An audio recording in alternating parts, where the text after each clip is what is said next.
Good evening, everybody, and welcome to tonight's Mental Health Awareness event with now Vice President Ms. Bear Atwood and our guest speaker for tonight, Ms. Lucretia Lorraine. Before we get started, I would like to just go over the etiquette steps for everyone involved. Please submit any questions into the chat tonight, and going forward, please be considerate and mindful of our speakers' time so that all thoughts can be shared. And without further ado, I'd like to turn it over to our moderator tonight, now National Vice President, Ms. Bear Atwood. Good evening, everyone. I'm Bear Atwood, Vice President of NOW, and it's my pleasure to welcome you to the third in our series of events highlighting women's health now, mind, body, and soul. In honor of Mental Health Month and Women's Health Month, we've been exploring numerous topics during these weekly events, including mental health, reproductive health, and sexual health. Tonight, we are taking a more broad look at women's overall health and the holistic relationship between mental and physical health. The intrinsic link between physical and mental health is a distinctly feminist issue. Every day, women face stressors that take a toll on our physical and mental well-being, including discrimination, harassment, the wage gap, attacks on reproductive rights, and so much more. Sadly, women often lack the resources to address these health needs, including a lack of paid sick time and caregiving assistance. Additionally, even in the best of times, finding access to affordable and culturally appropriate healthcare is challenging, especially for BIPOC and LGBTQIA+ individuals. And now the pandemic has created even more barriers to health resources. Health policy and programs are often blind to women's unique needs and do not take into account the patriarchal structure of our society, which often renders women and their health needs invisible. We need a healthcare system that is gender inclusive and culturally appropriate for BIPOC and LGBTQIA and gender non-conforming individuals, and one that is all-encompassing in its approach to both physical and mental well-being. As a Journal of Medical Ethics study notes, gender inequality and discrimination harm girls' and women's health directly and indirectly throughout our life cycle. Poverty in particular is a high risk factor for poor health, and women are more likely than men to be poor. Observations like these exemplify how gender inequalities are directly and indirectly linked to causes of ill health for women. This is why it is so crucial for us as feminists to have a critical dialogue about issues like the allocation of health resources, having more women leaders in healthcare, and advancing institutional reforms in medical research and medical practice that will help us to secure an intersectional, holistic, and progressive feminist approach to women's physical and mental health care. And we are so thrilled to begin that dialogue tonight with our special guest, Lucretia Lorraine, founder and CEO of Her Mind, Her Body. The mission of Her Mind, Her Body is to organically introduce her to herself through a holistic approach to mental wellness. Her organization looks at women's overall well-being, focusing on women mentally, spiritually, emotionally, and physically. Lucretia is credited as a licensed clinical professional counselor, a state of Maryland approved clinical supervisor for licensed clinical professional counselors, a certified fitness trainer, adjunct professor, and Reiki Level 2 practitioner. She also provides specialized counseling for women when trying to conceive, experiencing miscarriages, or going through fertility treatment. We are so thrilled to have her with us tonight. Welcome, Lucretia. I now turn the floor over to you for a few opening remarks. Thank you for having me. I appreciate being here. I started Her Mind, Her Body back in 2010. And I started as a personal trainer and evolved while I was in graduate school. Working with women, my first company was Divas in Training. And working with women it felt natural, it felt beautiful to me. And I felt called to evolve into more than just fitness. I felt called to evolve into a therapist. And even as a therapist in private practice, I would sit in my office at times and know that I've reached 20 to 30 people in private practice, but I said, well, what if I can reach more, you know? So that's when I evolved into an outpatient mental health center and a psychiatric rehabilitation program, alongside my business partner, Shanika Burke, who is actually a licensed clinical social worker. Thank you so much. That beautifully sets the stage for our discussion tonight. And later this evening, we'll be taking questions from the audience. So please place your questions for Lucretia in the question and answer and save the chat for reflections. But first, we have some questions of our own for you. Okay. Her Mind, Her Body is one of the first licensed and accredited holistic mental health agencies. Can you please talk about the services that you offer women, girls, and families, and why this holistic approach is beneficial for both physical and mental health? Sure. So the services that we offer is actually, like I said, outpatient mental health services. So we do individual, family, and couples counseling. Even though we are a women's-based organization, we include the family. We include the husbands and the sons and, you know, males within her family system. Another thing that we do, what we offer, is holistic life coaches in support of the therapy process. Therapy is now something that's kind of popular, but when I started, like I said, back in 2010, it was something that many people were afraid of. Many people would come and they didn't want their significant other to know that they were seeing a therapist. So I'm happy that it's evolved, but within our service of organically introducing women to their self, we approach women in a more subtle way. Even though we're clinical physicians or therapists, we don't necessarily approach the client as a cold therapist. It's more like it's a gentle approach. It's peeling back a lot of layers of the woman, helping her get to know who she is as an individual. And then, like I said, with the holistic life coach approach, our holistic coaches roll up their sleeves with the women and approach things from so many angles. Those angles are from the beauty angle to seeing who she really is. We live in a world where most people, they value what they see on TV, on Instagram. They value the makeup, the hair, the nails, but we try to get women to do personal reflections aside from what they see day to day. Those reflections also are spiritual reflections to figure out, like, who, you know, sometimes we're taught to be a Christian or be a Catholic or have a certain religion.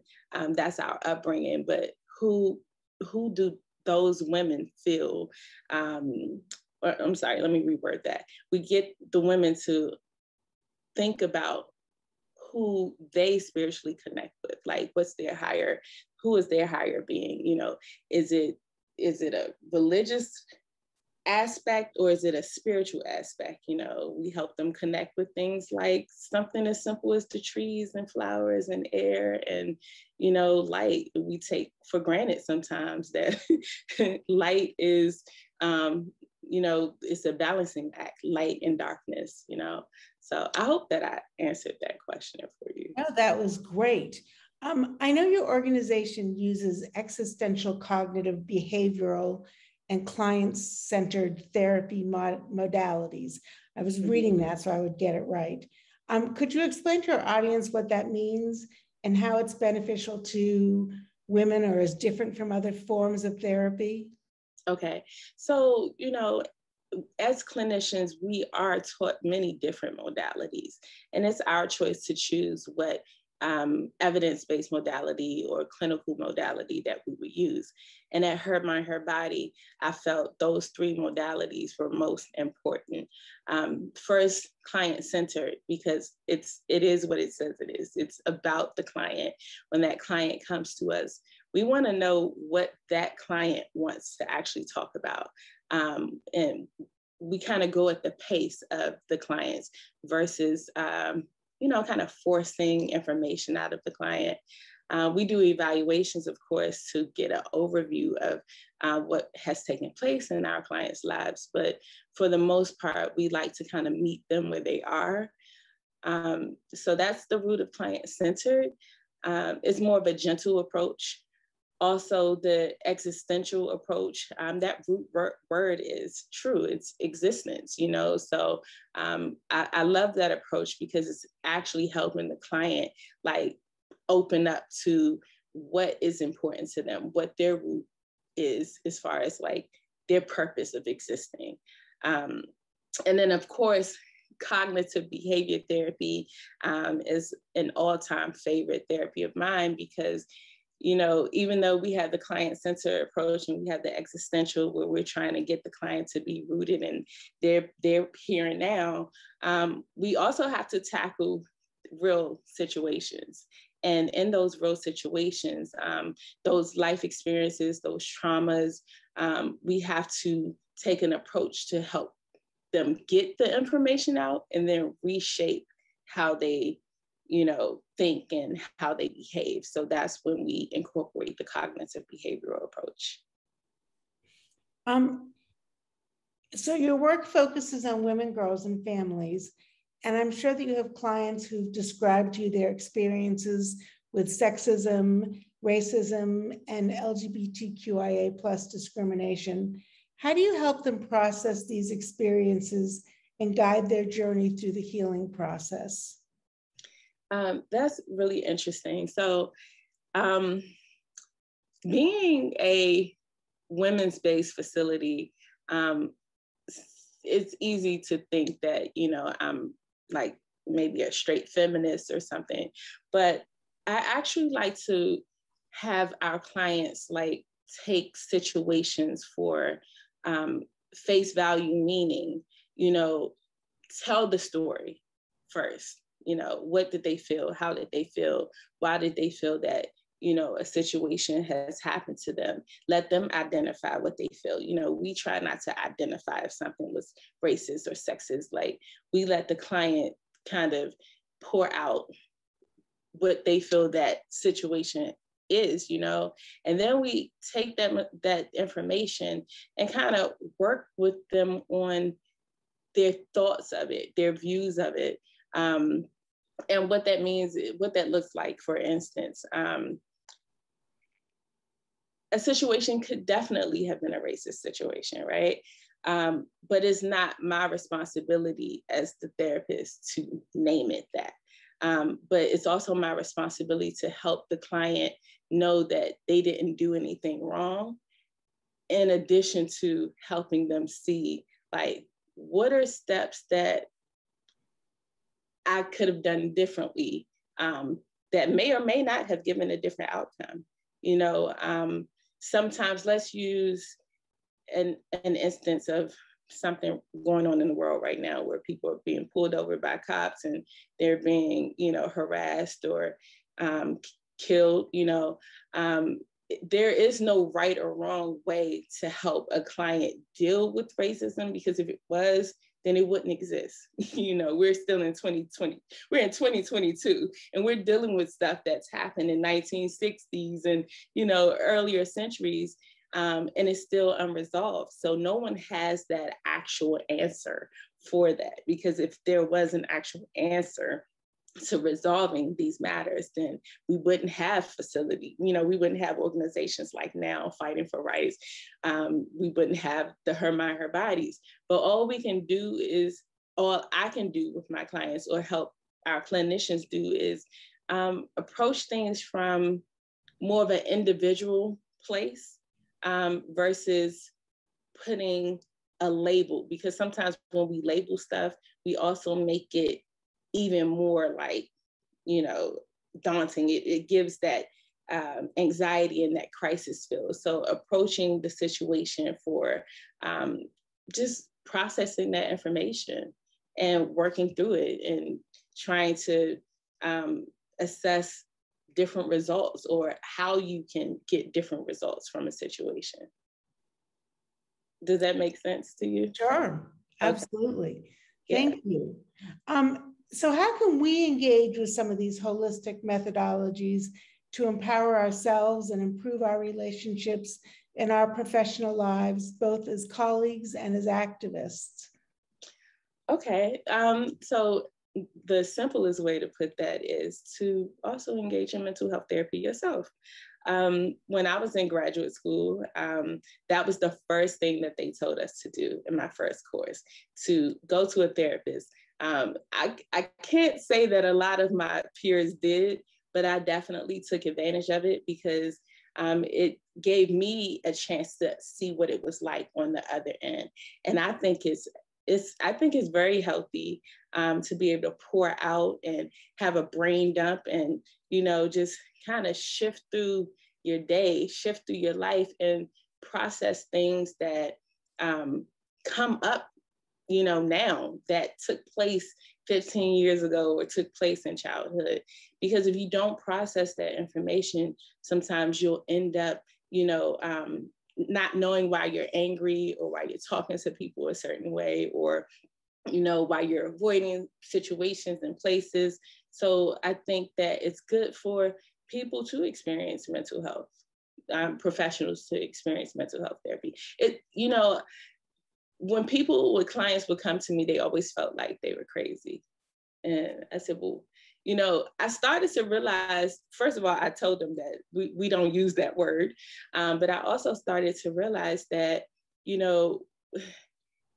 they were, I don't want to say more sane, but they were sane. They were completely sane. It was like a lot of my clients know how they feel. They know their rights. They know that certain things that happened in their life weren't right. So I think it's pretty brilliant or, magnificent for them to say, I know I'm not crazy. I know I'm not sick. I just want to, process these thoughts that have been ruminating in my mind and that feels like it's, disrupting my spirit. So I just think that any and everybody, even me, will at times, and that's what we do as healthy professionals. We have peer supervision, or we have, we talk to my closest friend is a therapist, which is my business partner. So sometimes we bounce things off of each other. It's nothing wrong with that.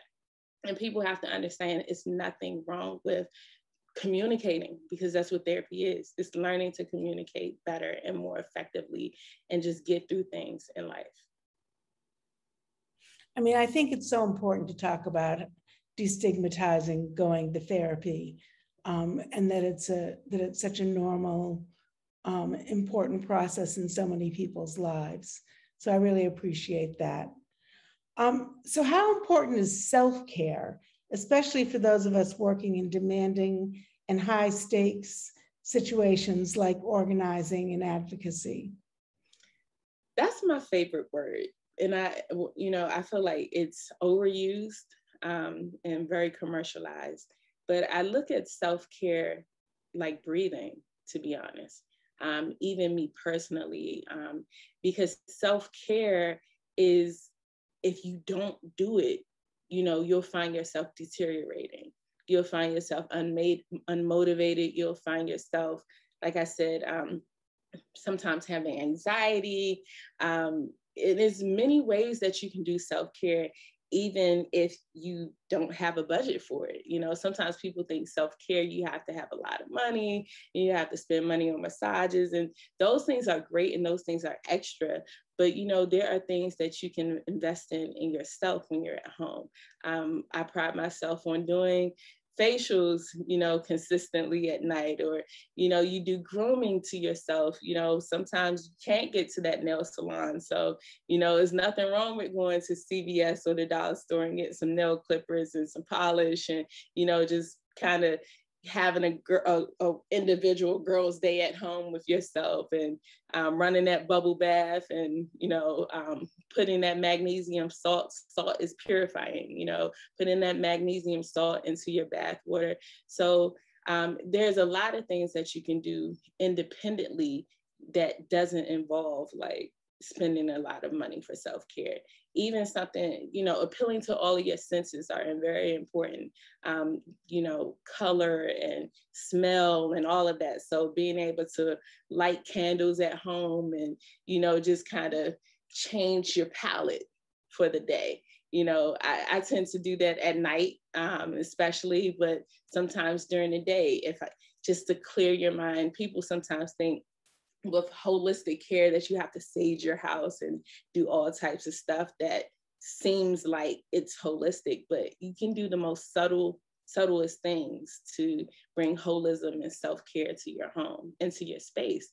And I think the best way to do it is to make sure when and it's easier said than done, because I do know that people are in, abusive relationships, or, their lifestyle may not be set up for quiet time.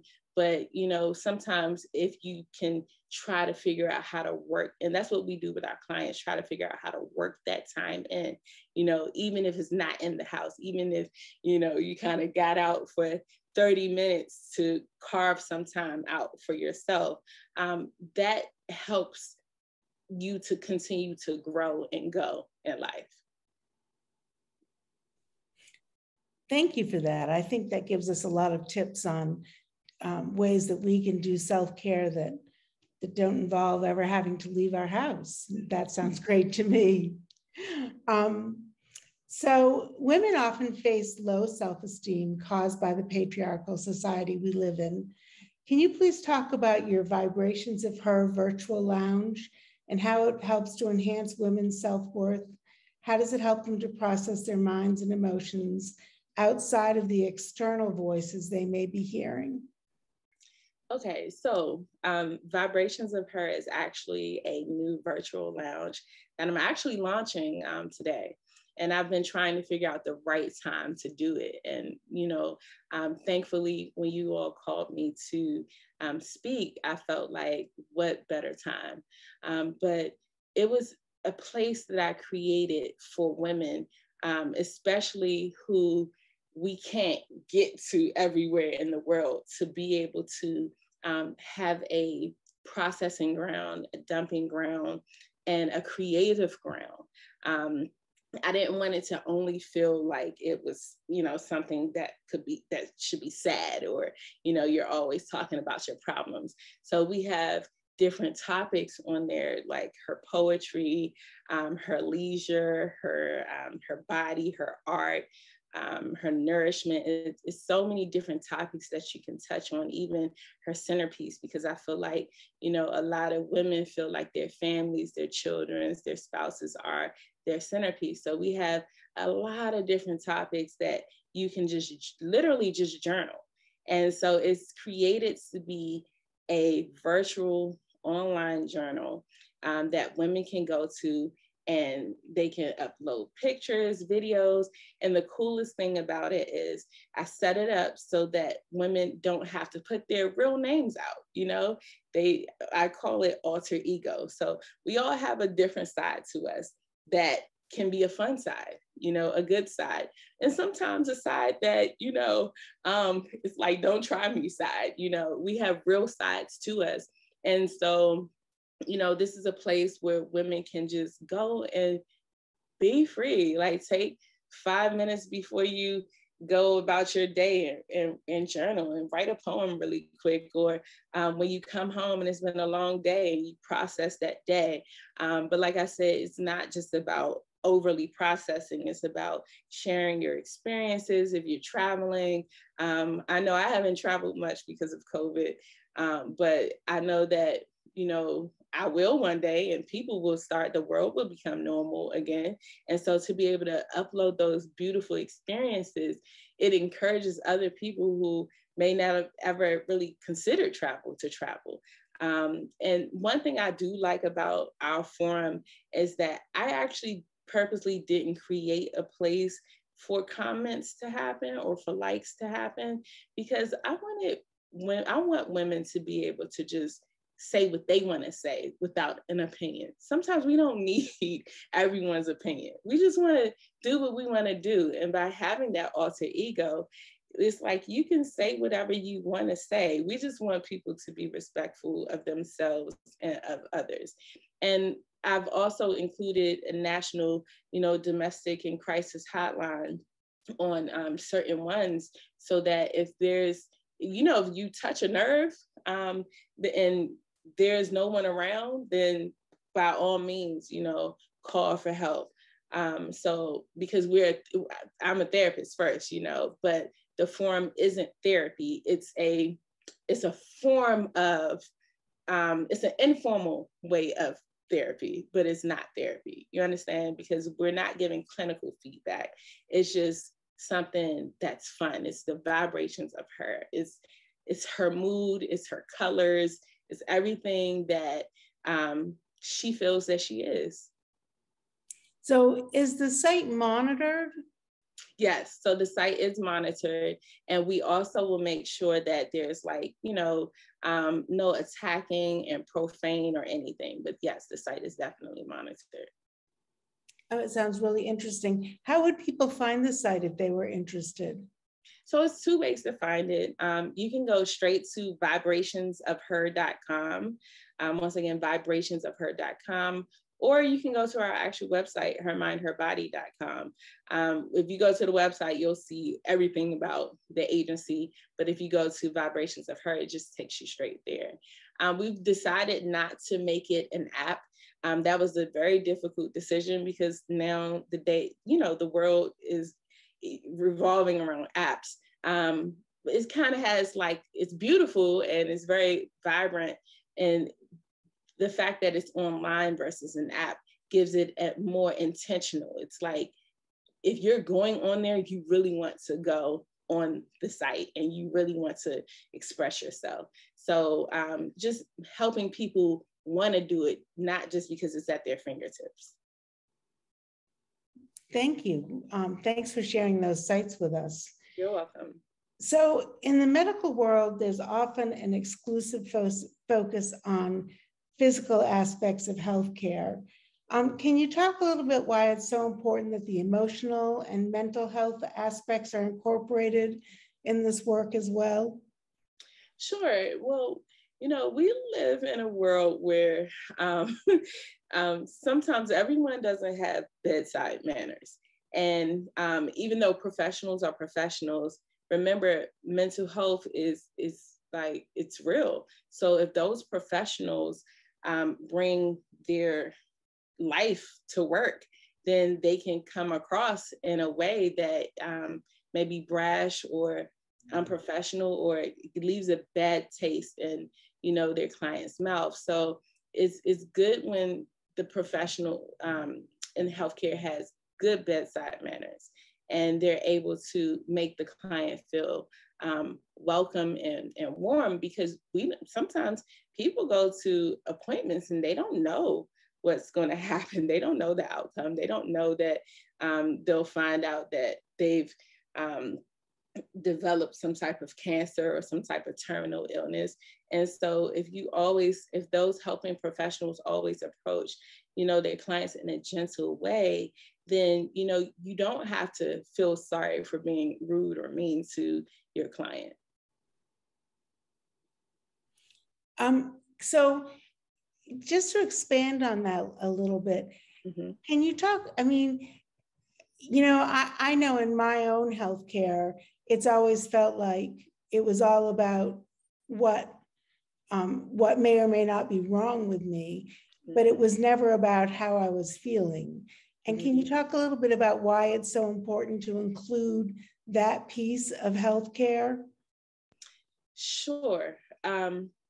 it's very important because, again, when you walk in the door as a client, you know, you don't know what your outcome is going to be. You know, whether your blood work comes back a certain type of way, or you're hearing a certain type of news. And if I'll give an example. When I was pregnant, I just had a baby. I switched my doctor actually in the beginning, because when I used to go, she was just very quick, just quick. And it was like she's looking at everything, but I didn't feel like she looked at me. You know, I didn't feel like, you know, she cared if I was sick that day, if, you know, my feet was swollen. It felt like a checklist. And I didn't like how that felt. So I switched to someone who I felt, and literally when I switched to the next doctor, there would be days where I walk in, because I had like a rough pregnancy. If I even looked like I was disconnected, the new doctor was like, "Are you okay?" And I'm like, "Yeah, sure, I'm okay." And she's like, "No, you're not."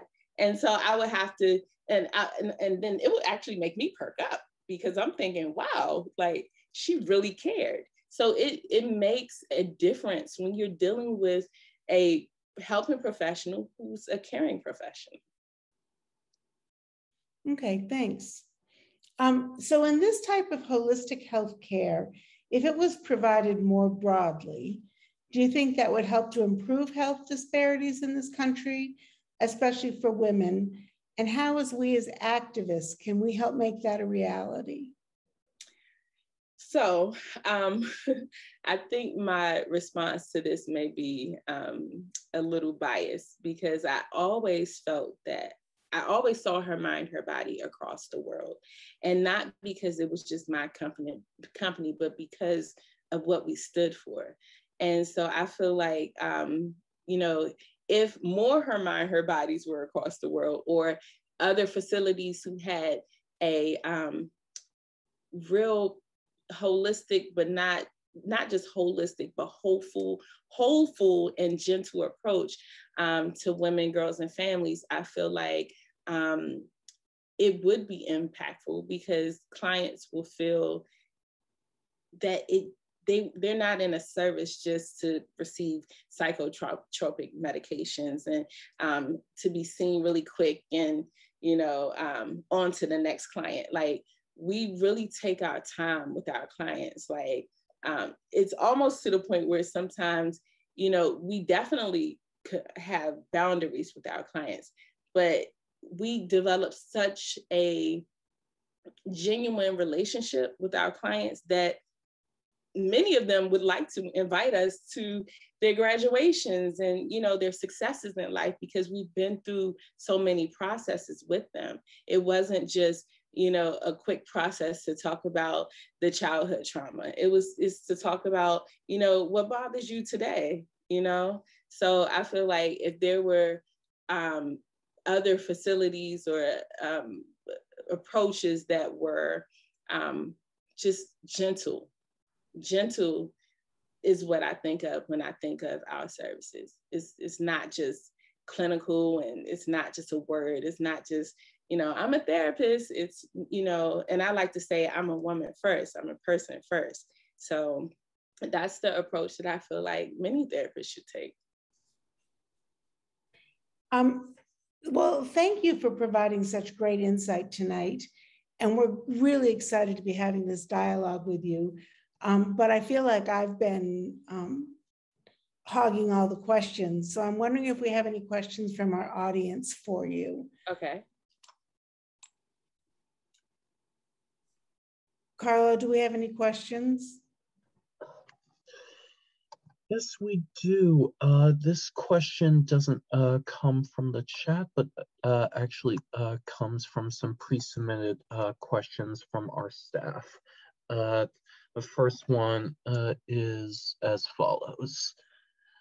A lot of our medical system exists as it was because it was developed to cater and prescribe specifically for white people.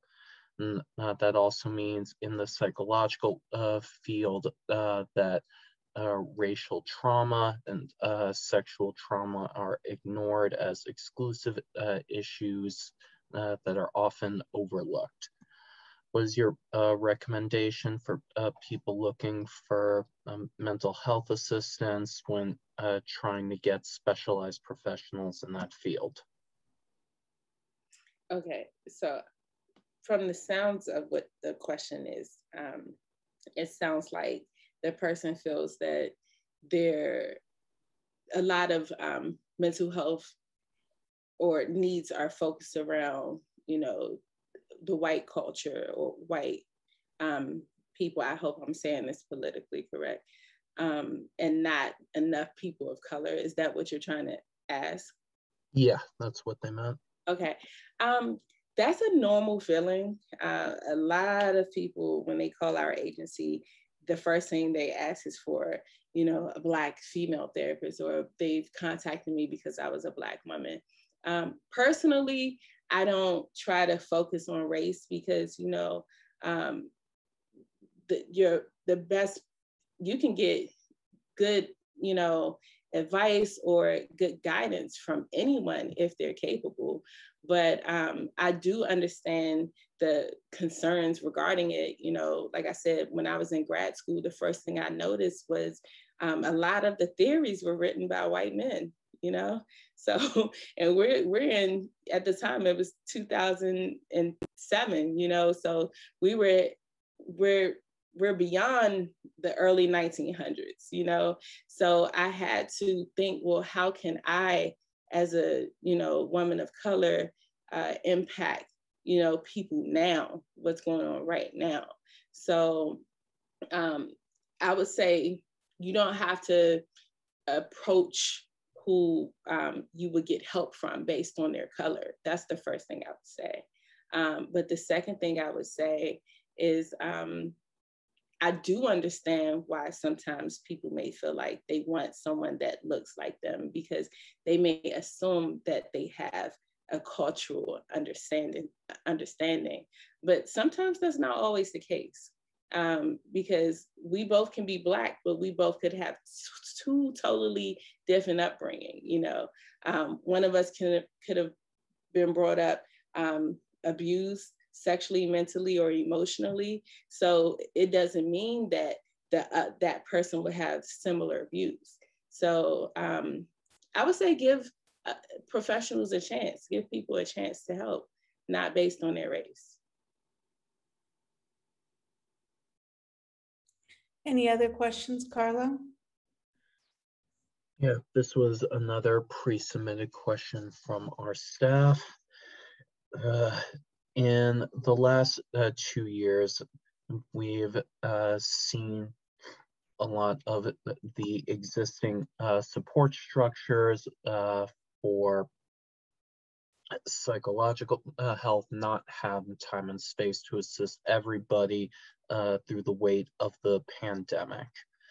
What are your recommendations to anyone who is caught up on a waiting list or reaching out to a specialized professional not able to get the individual time they need? Well, if it's the waiting list, then you can always go to a site. It's called Psychology Today. And you put in the area that you live in, the geographical location, like your city and state. And you can actually be introduced to a listing of many therapists in your area.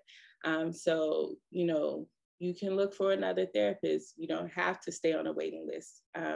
It's sometimes people prefer, because in our case, at times people want to just work with her mind, her body, but we're not biased to people getting help. So we refer them to Psychology Today as well if they choose not to wait, because you don't have to. And there's so many therapists out here, so many. So the access is there. Now, I will add one thing. I'm sorry. There are a lot of therapists out here, but the reason why, I would say you guys may have chosen me to come on, for example, is because I like to say that we offer quality therapy. So yes, there are a lot of therapists out there, but at times people do choose to wait on our list because of the quality that they've heard that we provide. So there is a difference. And you do want to make sure you connect with that therapist. Again, not based on race, but based on how it feels. You know, are they genuine when they work with you? And also, like I said, the quality trumps everything, because you can go to school and you can be book smart, but if you don't know how to merge, like knowing how to talk to people and know how to work with people, then and then using your skills at the same time, then that plays a role in how effective the process of therapy would be. Carla, I see we have some questions in the question and answer box too. Yes, we do. This first one comes from Joanna. How would you recommend getting a good therapist like you when your medical insurance isn't that great? Okay. Like I said, the psychology today is one of the things that I kind of recommend, because you can read the profiles of those therapists, and you have to use your discernment, you know, when you're, you know, reading their profiles. You have to make sure it fits with what you feel you need. And then you call and you try to do like a 5 to 10 minute question and analysis with that therapist or that company to see if they meet your needs. Thank you. This next question comes from anonymous submission, but still important to hear. How long will contributions to vibrations of her stay on the site? I'm not sure if I understand that question. That's all right, those almost there. Here's the next question. What is an easy way for activists who might not be financially able to afford therapy to get mental relief? So here's the thing. I accept Maryland we're based in Maryland, but I accept Medicaid, and there's a lot of therapists that accept Medicaid. So if you are having a financial hardship and you are unable to afford the commercial insurances, then you can also enroll in your local, state's Medicaid. And it's for the most part, it's free for many, but some people may have a co-payment. Going back to the question before, I think what the question was if someone posts on the I can't remember what it's called, the My Vibration. If they post on the site, how long do the posts stay up? Oh, it's ongoing, and the post is like when you post, and I'm speaking to the audience, like the posts are really for you. It's not, it's good that you have an audience to read it, but I want you to focus on what you want to get out. But they're there for people to kind of scroll through and be motivated in an indirect way, so to speak, without throwing their 2 cents on how you feel and what your thoughts were for today. Like, you may not always want to hear that, how other people, want to add to your life's experiences. Does that answer the question for you? I think so. I think that's what they were asking. It wasn't my question. It's a thread that happens, and people can scroll up and review the thread at their leisure. And some people, it's like when I think of Instagram, I'm not big on social media, but sometimes people are just like bystanders and they just go on and just review everybody's stuff, but they don't necessarily participate. So, I mean, people can do that if they want, but I encourage, women to really like be a part of the process. Carla, do we have any other questions? No other questions from the chat right now. All right, well, I then have some. I'm sorry, Bear. I do have some questions. In terms of self-care tips, what do you suggest? You know, I know that you mentioned candles. I know that you mentioned, you know, going to the dollar store, maybe giving yourself like a manicure, pedicure. But for some of our, you know, folks who may, you know, have different capabilities, what other like self-care tips from a holistic approach do you suggest? When you say different capabilities, what exactly do you mean? Like, so they may not, you know, have transportation, or, you know, they may not have certain access to, you know, materials, or, you know, different things they could purchase. Right. So, you know, walking is free, you know, you can go for walks, you can, you know, process your thoughts through like what comes to you as the wind blows in your face, you know.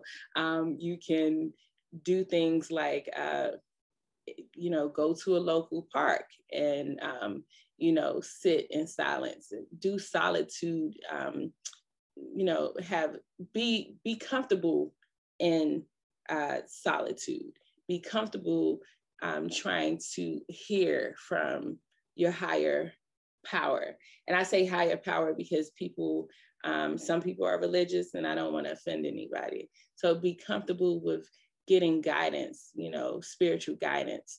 You know, if you're in a shelter, or if you have a home, you know, it may not be the best home in the world for some people, but, you know, having a place in your house where, you know, hopefully you can try to talk to your family and say, you know, can you give me this time? Can you give me this space, you know, for 15 minutes to 30 minutes to an hour, depending on, you know, how cooperative they are. But can you give me this time where I'm alone?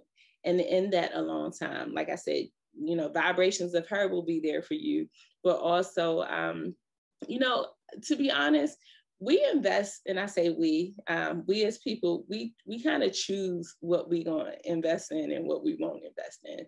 So, you know, coming up with a list of what, you know, they want to eventually acquire to invest in. You know, you may want to set aside a budget for a personal foot massager or something like that. It may not be totally like really expensive, but, you know, if you're working, and that's assuming that some people are working, if they're not working, then that's a different situation. The focus will be the immediate need, you know. So let's be clear with self-care. Self-care is definitely essential, and there are free ways of doing it. But, you know, clinically, you know, I try to teach my clients that, you know, if those hierarchy of needs aren't met, if you're worried about food, shelter, clothing, all of that, then sometimes self-care is taking the back door, you know, because you need those things for survival. So it's different levels to incorporating it. But that's why professionals are beneficial. That's why it's beneficial to have that mental health therapist or that holistic life coach, so that you have guidance. Because like I said, a nice portion of our clients, we take commercial insurance, but a nice portion of our clients, they do have Medicaid. And it's not to say that everyone with Medicaid is without, but sometimes limitations are there. So, you know, having that holistic life coach come in and actually sit and walk with them through this process, you know, it's more meaningful than me just kind of quickly telling anybody what they should do. Thank you. How would you encourage someone to go to therapy if you think they may need a therapist? I would just say, you know, don't be afraid. Like, try it. What's the worst that can happen if you tried it? I would say, you know, in thinking about taking that step, you know, like I said, a site like Psychology Today is very helpful, because, you know, at best, you can kind of at least see the pictures of the therapist and see the smile. Like I'm looking at your smile, LaDonya, and it's beautiful. So if I saw you on a therapy site, I would say, whoa, it looks like she has great energy. She seems vibrant. She seems happy. I want to go for that, you know? So, you know, you just have to try to use your discernment and go look, you know, at the resources out there. Thank you. Thank you, Bear. Those are my questions. Well, thank you everyone for these great questions. We love to have opportunities for our membership and supporters to engage with our amazing guest speakers. And our very special thanks to you, Lucretia, for being with us tonight. Your diverse experience brought so many issues to the forefront in our discussion on women's health now, mind, body, and soul. We will certainly take the knowledge we've gained tonight with us as we continue to unpack these complicated issues. We have one more event in our series this month. Please join us on Tuesday, May 31st for Let's Get Physical. This will be a yoga session with a live demonstration by yoga instructor Kara Simon. Participants will also have the opportunity to ask Kara questions after the session. And in the meantime, please check out our website and social media at National Now to stay on top of all the Now news and events. You can also learn more about tonight's guest, Lucretia Lorraine, and her organization at hermindherbody.com. And I think we put in her Instagram account in the chat. So please go check her out on Instagram. Thank you again, Lucretia Lorraine, to all of you for joining us tonight. And we look forward to seeing you on May 31st. Good night, everyone. Thank you. Thank you. Good night. Really appreciate your joining us tonight. My pleasure.